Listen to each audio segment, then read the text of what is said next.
Guys welcome to my channel Mishtu families blog. তো তোমরা এখানে দেখতে পাচ্ছ আমি অনেক রেডি হচ্ছি। অনেক দিন পর আজকে আমি বেরোচ্ছি একটু ঘুরতে। তো কোথায় যাচ্ছি সেটা দেখতে থাকো।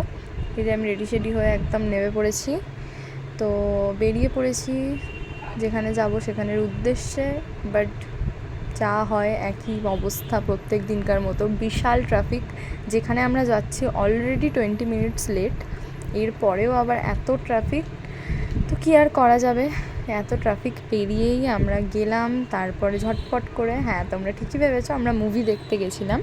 আলাপ যে মুভিটা বেরিয়েছে, খুব সুন্দর মুভিটা, স্টোরিটা খুবই ভালো। আর এটা হচ্ছে ইন্টারভালের সময় আমি একটু পোজ দিয়ে নিচ্ছিলাম, যেহেতু কোনো ফটো তোলা হয়নি ভেতরে। এটা লাস্টে বেরিয়ে পোস্টার ক্যাপচার করেছিলাম। ও আর হ্যাঁ, আমরা গেছিলাম পুষ্পশ্রী কদমতলায়, তোমরা অনেকেই জেনে থাকবে। এটা বাড়ি রিটার্নের সময়। আর তখন বিশাল খিদে পেয়ে গেছিলো, তো আমরা কিছুটা ঘুরে আর একটু তারপরে আমরা চলে গেছিলাম একটা মোমোর দোকানে তোমরা দেখতেই পাচ্ছ বিশাল ভিড়। এখানে কিছুক্ষণ, প্রায় অনেকক্ষণই 15-20 মিনিট দাঁড়িয়ে থাকার পর মোমো নিয়ে এই আমরা বাড়ি চলে এসেছি। তো বাড়িতে এসে ভীষণই টায়ার্ড, কারণ প্রথমত বিশাল গরম। তো পরে মিনি ব্লগটা দেখতে চোখ রাখো। আজ এতটাই, টাটা।